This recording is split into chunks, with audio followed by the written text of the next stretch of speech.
ჩვენ არ გვინდა ომი, ჩვენ გვინდა მშვიდობა, თუმცა ეს სისხლიანი ისტორია არასდროს უნდა წაიშალოს ჩვენი მეხსიერებიდან.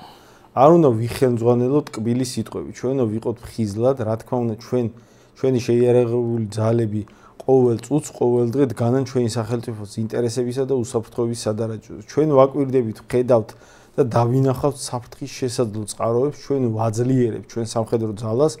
ყარაბაღის მეორე ომის შემდეგ ჩვენი ძალების განვითარებასთან დაკავშირებით გავზარდა ჩვენი სპეცრაზმის რაოდენობა ათასობით მებრძოლით. არ მინდა ზუსტი ციფრის დასახელება, მაგრამ ბევრი. ჩვენს ქვეყანას მიეწოდება ყველაზე თანამედროვე უპილოტო საფრენი აპარატები, ახალი საარტილერიო სისტემები.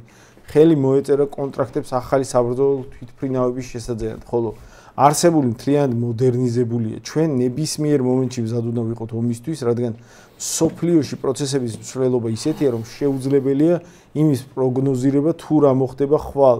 ჩვენი უსაფრთხოების გარანტი ვართ ჩვენ თავად, ჩვენი სახელმწიფო, ხალხი და ჩვენი შეიარაღებული ძალები. ამიტომ თუ ვინმეს ავადმყოფ თავში მოუვა აზრად აზერბაიჯანის წინააღმდეგ რაიმე სახის პროვოკაცია მოაწყოს, ფიქრობ ის ისევე ინანებს ამას. ჩვენ კი ამიერიდან ვიცხოვრებთ როგორც გამარჯვებული ერი და გამარჯვებული სახელმწიფო. ხო, ეხლა შეიძლება ვიღაცამ თქვას, რომ ეგ ალბათ სომხეთის მისამართით გაჟღერდა, ხო? რომ ვინმეს თავში თუ გაჩნდა აზრი, რომ აზერბაიჯანს რაღაცა დაუშავოს, როგორც მაგალითად წინა წლებში მოხდა, როდესაც სომხეთი იყო გამარჯვებული, შეიძლება, მაგრამ მე მაგალითად ეგრე არ აღვიქვი. მე ეს განცხადება სომხეთის მისამართით ვერ დავინახე, ანუ ადრესატი ამ შემთხვევაში აშკარად რუსეთი იყო, მე ეგრე მომეჩვენა ყოველ შემთხვევაში. ეხლა ალიევს აქ არ დაუკონკრეტებია, ვინ იყო ადრესატი ამ სიტყვების, მაგრამ მე აღვიქვი როგორც რუსეთი. და მართლაც უკანასკნელი პერიოდი აზერბაიჯანსა და რუსეთს შორის ურთიერთობები ძალიან დაძაბულია. ყველაფერი დაიწყო აზერბაიჯანული თვითმფრინავის ჩამოგდებით რუსეთის ტერიტორიაზე, რომელსაც შემთხვევით რაკეტა მოხდა. ამას მოყვა მე ეს დიპლომატიური გარკვეული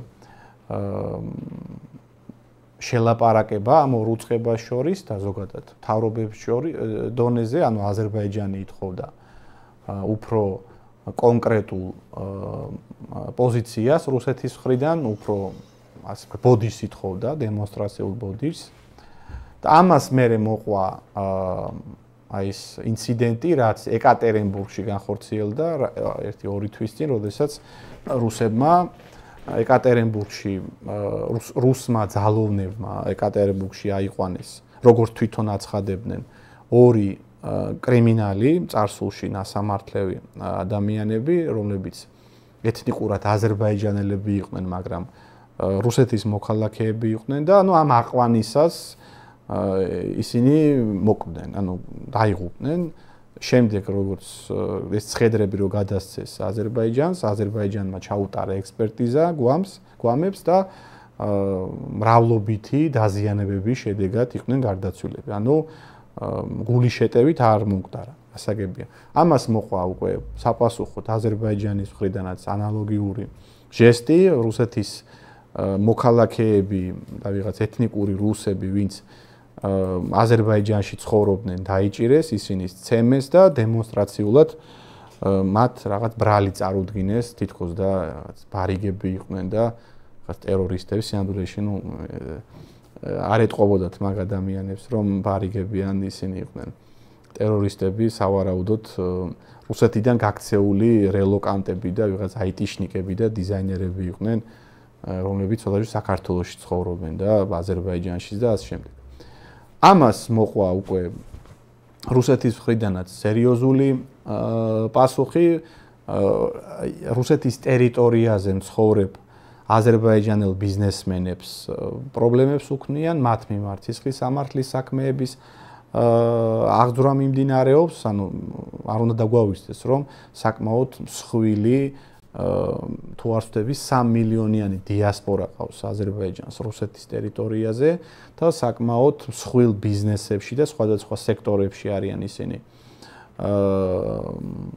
დასაქმებულები და ეს იყო ერთგვარი აზერბაიჯანის რბილი ძალა, რუსეთში. საკმაოდ გამართულად მუშაობდა ეს აზერბაიჯანული ლობი, ანუ ის ცენტრალიზირებულად იმართებოდა ბაქოდან, ანუ ალიევი მართავდა სინამდვილეში მართავს მაგ დიასპორებს და იმ მსხვილ ბიზნესმენებთან ყველასთან ალიევს და აზერბაიჯანის სპეცსამსახურებს აქვთ პირდაპირი კავშირი და ცხადია რუსეთის მხრიდან აი ამ აზერბაიჯანელების ამ ლობის წინააღმდეგ ღია შეტევა და მათი დასუსტების მცდელობა, რაც ვათაშორის აი სააკაშვილი რომ მოვიდა 2004 წელს ჩვენ წინააღმდეგ რაც მოხდა რუსეთში, ჩვენ ქართველებიც ხო ბევრი ცხოვრობდნენ, მაშინ მით უმეტეს რუსეთში და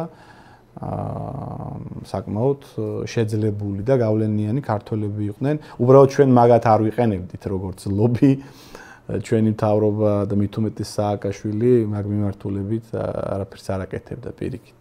რუსეთში მცხოვრები ქართველების მიმართ ყოველთვის ნეგატიური დამოკიდებულება იყო საქართველოსთან ხელისუფლების დონეზე.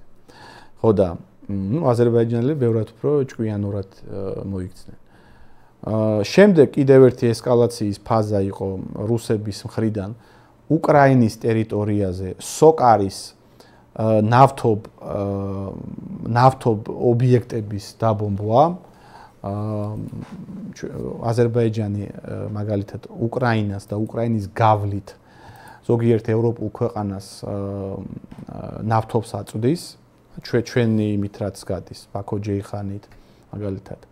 და ეს რუსების დემონსტრაციული კიდევ ერთი ნაბიჯი იყო, რომ აი ღიად უკვე აზერბაიჯანის ინტერესებს ღიად უპირისპირდება რუსეთი. ცხადია ხო უკრაინის ტერიტორიაზე, მაგრამ ну გასაგებია ხო აქამდე რატო არ იბომბებოდა სოკარის ობიექტები სოკარი კი ვიცით ხო ხელისუფლების სახელისუფლებო კომპანია ხო ის სამთავრობო კომპანია ის არ არის კერძო კომპანია ჩათვალეთ რომ სოკარი არის იგივე რაც გაზპრომია რუსეთისთვის ამიტომ უკვე გასაგებია რომ რუსეთსა და აზერბაიჯანს შორის სერიოზულად იძაბება ურთიერთობები სხვათა შორის კიდევ ერთი ფაქტი მოხდა დღეს ჩვენ არაერთხელ ვისაუბრია რომ აზერბაიჯანი წლების განმავლობაში ძალიან ეფექტურად რუსეთის საექსპერტო, საინფორმაციო ჟურნალისტურ სექტორში თავის ლობის აორგანიზებდა ლობირებას ახდენდა და აფინანსებდა მათ შორის იმისთვის რომ რუსეთის საინფორმაციო სივრცეში დადებითად წარმოჩენილიყო აზერბაიჯანი და რასაც ჩვენ არასოდეს არ ვაკეთებდით ეგეც ახაც აზერბაიჯანელებმა გვაჯობეს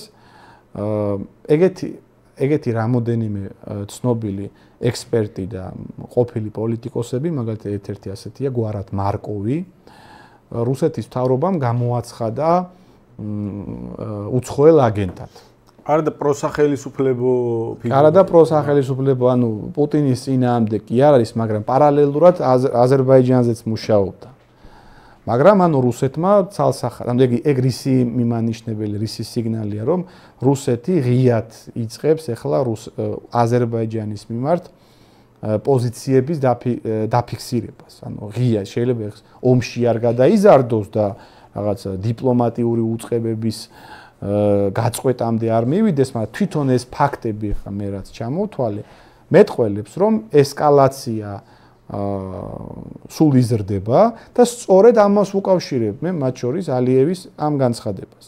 ეხლა რაც შეეხება რატომ ხდება ეს? აი რატომ ხდება რომ 30 წელია, ხო?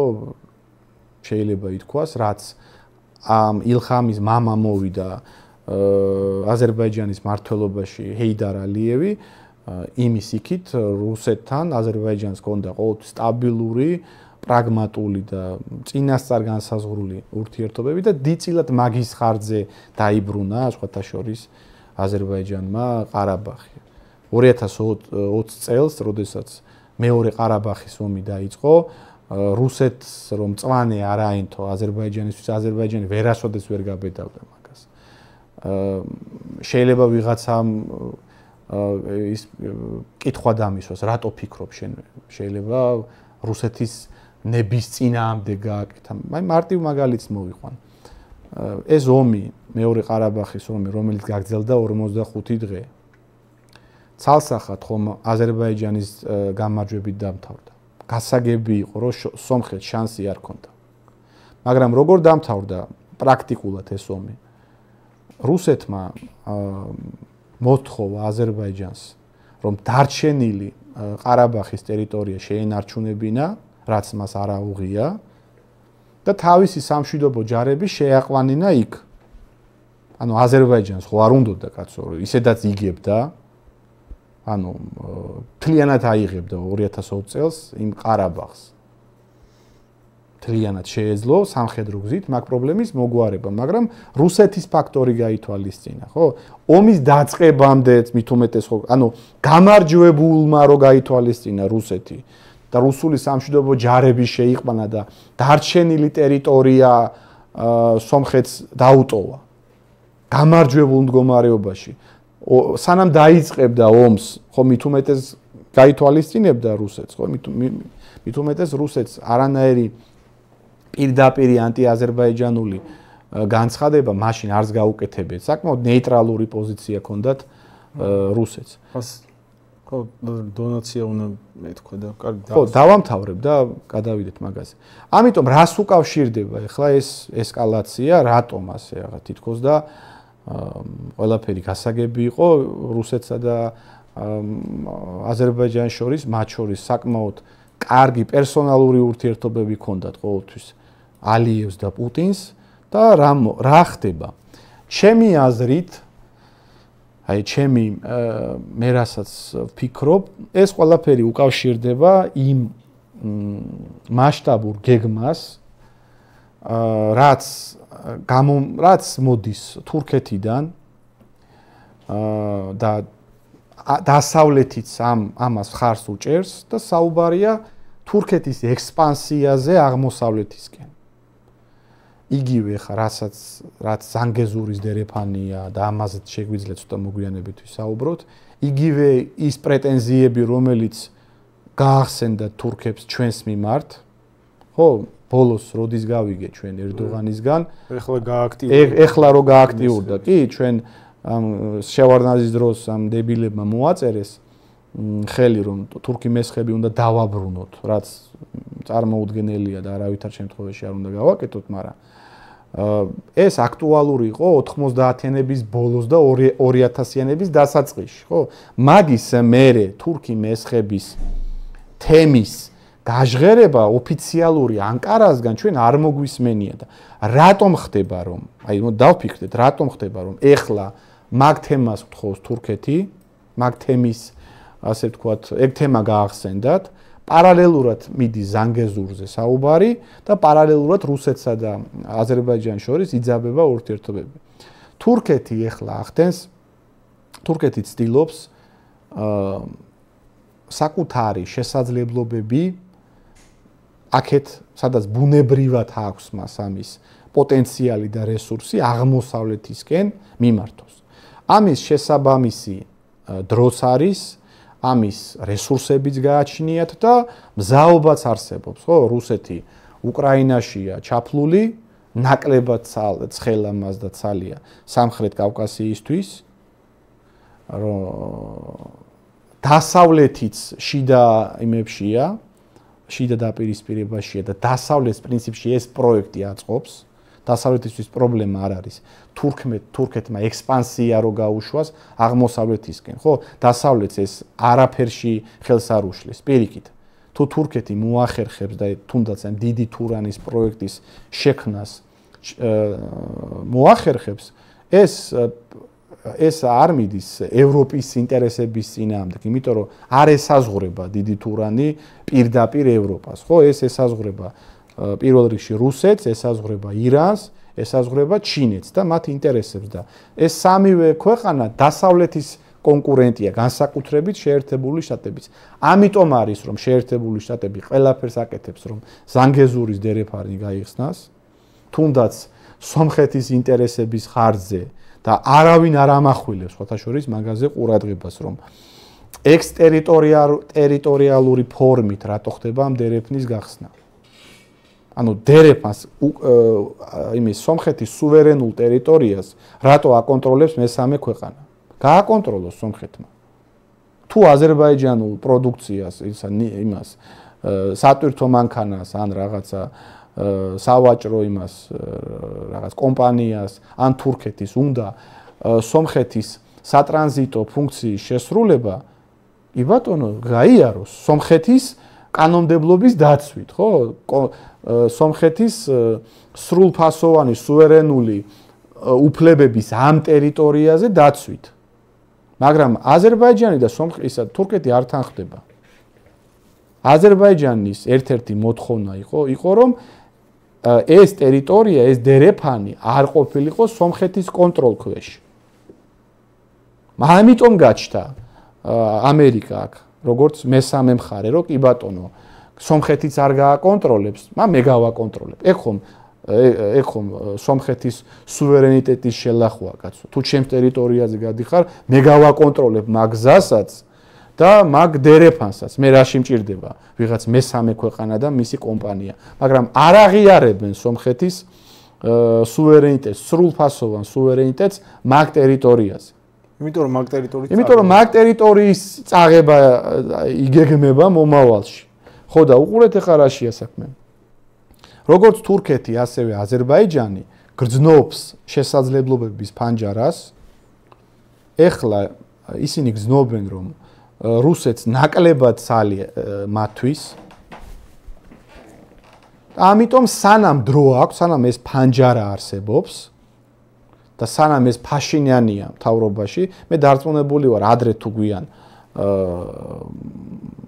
იქ კვლავ პრორუსული ხელისუფლება მოვა სომხეთში, გამორიცხულია ფაშინიანი ვერ შეინარჩუნებს ძალაუფლებას. იმდენად იზოლირებულია სომხეთი და იმდენად გასაგებია, ვინ უნდა იყოს სომხეთის მოკავშირე და რომ ვერ უშველის სომხეთს დასავლეთი.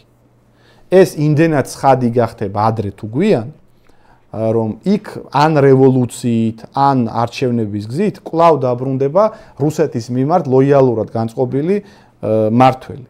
და სანამ ეს არ მოხდება, სანამ ამის გარკვეული ფანჯარა არსებობს დროის, აზერბაიჯანი ცდილობს ახლა მაქსიმალურად გაიფორმოს, რომ ხვალ სულ რომ მოვიდეს თუნდაც აი პრორუსი ვიღაც მმართველი სომხეთში და სომხური რუსული ალიანსი კვლავ აღდგეს, მათ ფორმალური პრეტენზიის საშუალება დარჩეთ. კაცო, აგერ სომხეთის პრეზიდენტის ხელმოწერა არსებობს ამ დერეფანზე, ამიტომ გაგვატარეთ ახლა თქვენი გამშვები პუნქტები არ დაგვანახოთ. იმიტომ რომ აგერ ფაშინიანი ხო იყო თქვენი ლეგიტიმური მმართველი. ამიტომ ჩემი აზრით ამ საკითხს უკავშირდება ეს ყველაფერი, რაც ახლა მე ჩამოვაყალიბე, მათ შორის ჩვენს მიმართ პრეტენზია. ეს ორი სახელმწიფო იმასაც გრძნობს, რომ ჩვენ საერთოდ ჰაერში ვართ ჩამოკიდებული.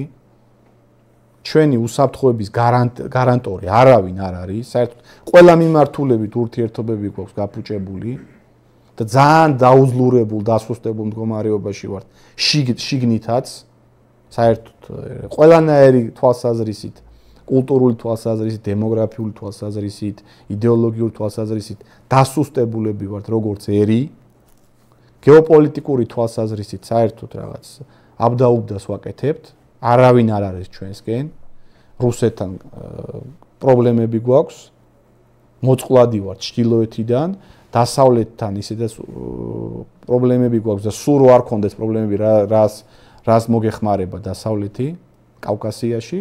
ამიტომ თურქეთი ამას გრძნობს, რომ საქართველო არის ახლა სუსტი, ისე როგორც სომხეთია ახლა სუსტი და სანამ აქვს შესაძლებლობა, სანამ ჯერ არის ეს ფანჯარა, ცხადია ცდილობენ მაქსიმალურად გაიმყარონ თავისი პოზიციები.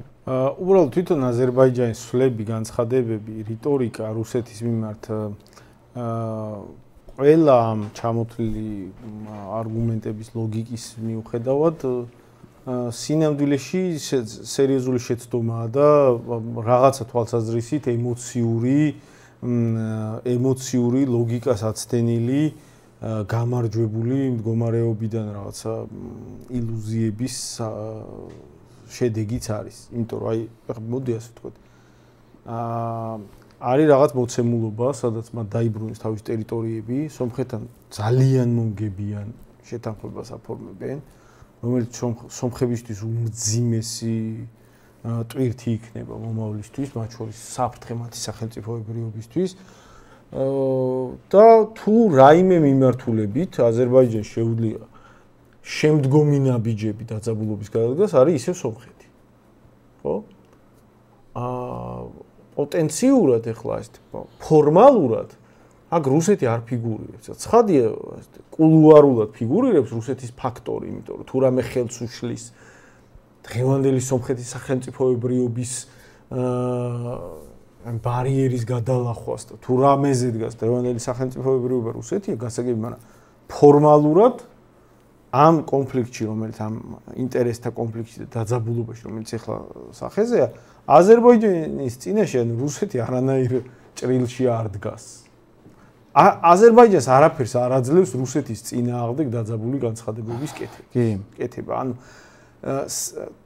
დაუშვათ აზერბაიჯანი გეგმავს მორიგი ხისტი ნაბიჯი გადადგას სომხეთის წინააღმდეგ და ეგ მოტივაცია გასაგებია მიუხედავად იმისა, რომ მან ყარაბაღი დაიბრუნა, აი რუკაზე შეგვიძლია ვაჩვენოთ, მიუხედავად იმისა, რომ ყარაბაღი აი რომელიც გამოიტანეთ თუ შეიძლება, აი ამ ტერიტორიაზე მდებარეობდა აი ეგ ხედავთ სომხეთის სამხრეთი ნაწილი, ეს ძალიან ვიწრო ყელი როა ამისა აღმოსავლეთით, ეს დაიბრუნეს, მაგრამ კი აზერბაიჯანს უდგას გეოპოლიტიკური პრობლემა, როგორც კი რუსეთი დაალაგებს შიდა პრობლემებს, უკრაინასთან მიმდინარე პრობლემებს, თუ ის დაალაგდა საქართველოსთან და თუ სომხეთში რაც უდიდესი პროცენტია ამისი ალბათობის კვლავ პრორუსული ხელისუფლება დაბრუნა, ანუ აი ეს ხაზი გეოპოლიტიკური საქართველოსა და სომხეთის სახი თუ ამ ქვეყნებთან დაალაგდა, აზერბაიჯანი ძალიან მოწყვლად იხდება რუსეთის გავლენის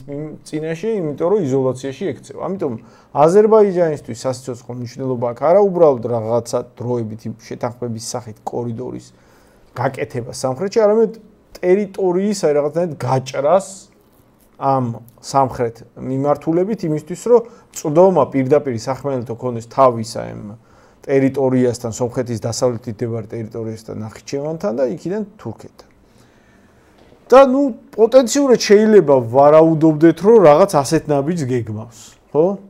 და ფიქრობს ახლა მსჯელობა მიდის იმაზე, როგორ განვითარდება, შეგვიძლია ჩავხსნათ უკან, როგორ განვითარდება უკრაინის ფრონტზე მოვლენები, თუ გაიწელა და იწელება ომი, შეიძლება სხვა ნაბიჯებიც გადადგას, მაგრამ მან რუსეთის წინააღმდეგ განცხადებების გაკეთება და რუსების ძალების მობილიზება, რუსების საზოგადოებრივი განწყობების მობილიზება, რუსების მობილიზება იმ მიმართულებით, რომ შენ ეკონომიკური პრობლემები შეგიქმნას, რუსების მობილიზება იმ მიმართულებით, რომ იქ დაიწყოს გაცნობიერება აზერბაიჯანთან შეიძლება დაიძაბოს და მოდი მაგალითად საქართველოსთან შემხედრი ნაბიჯები გადავდგათ და საქართველოს საკვანძო ქვეყანაა ამ სიტუაციაში.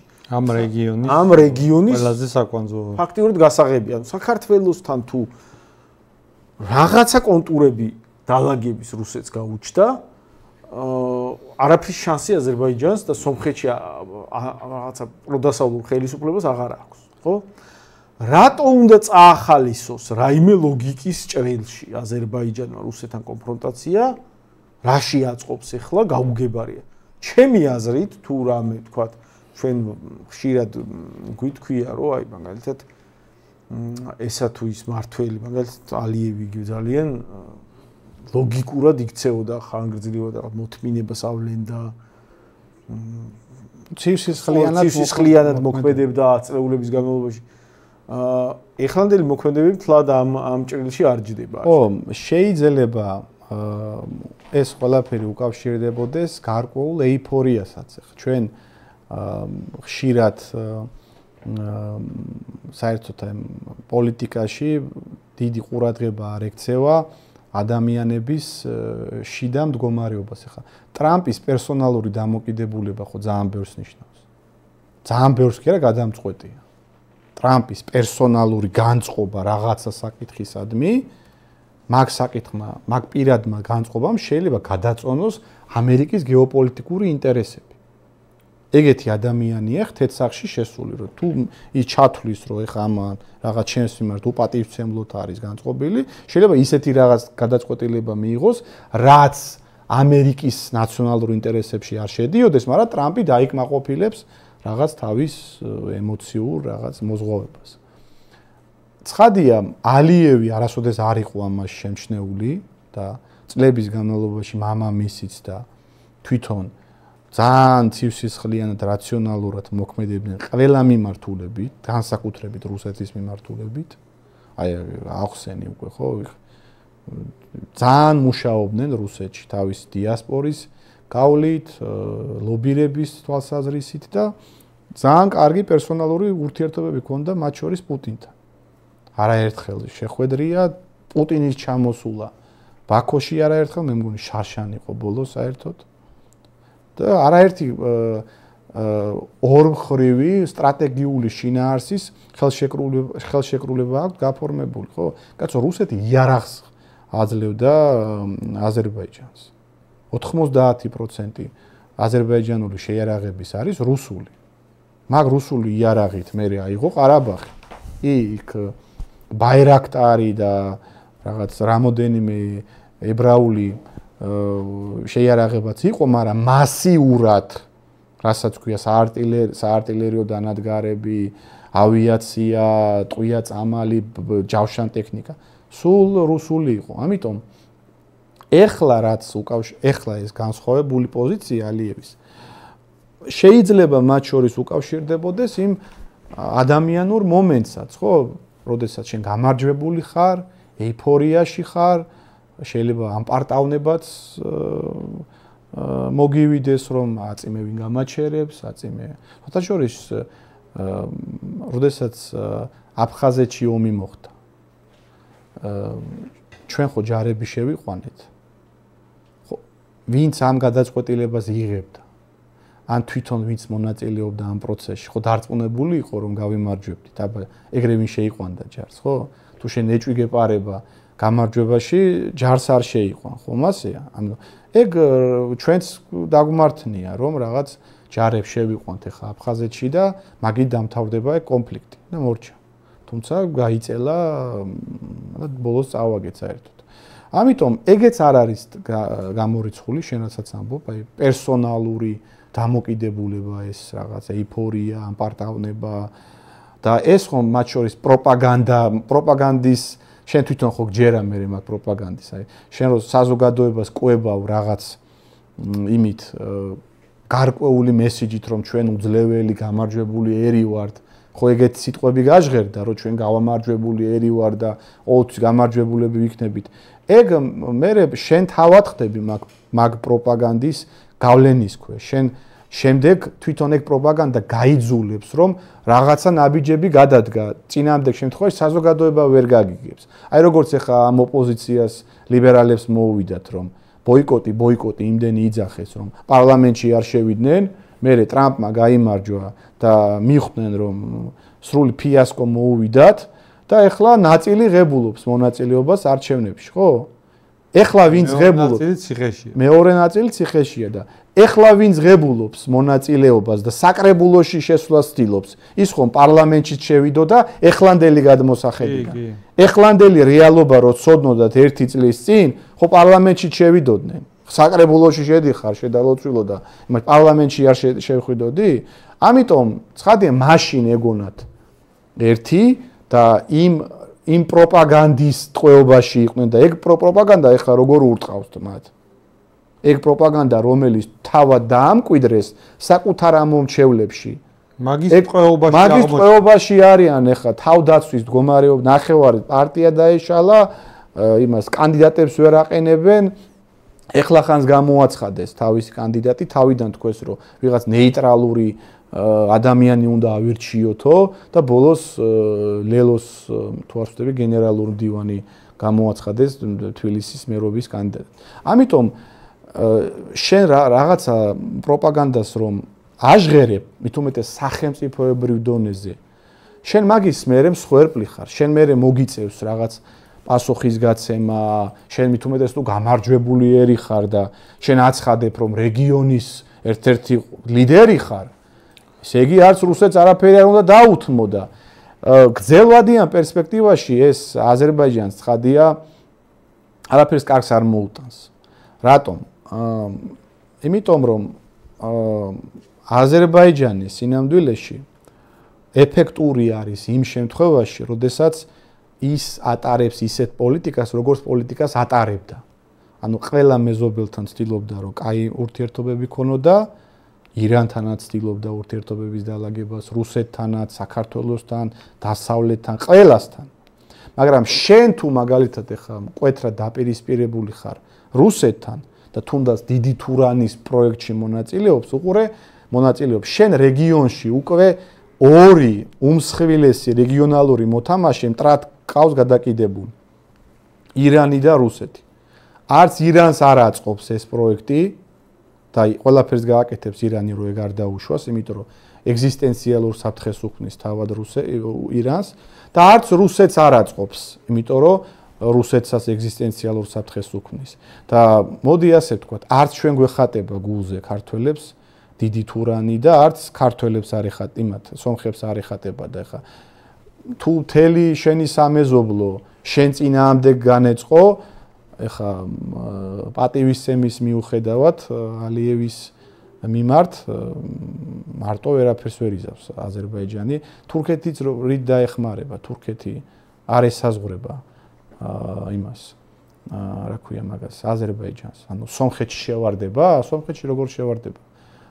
მაშინ რუსეთიც შევარდება, მაშინ ირანიც შევარდება. ხო, ეს უკვე რეგიონალური მასშტაბის ომია.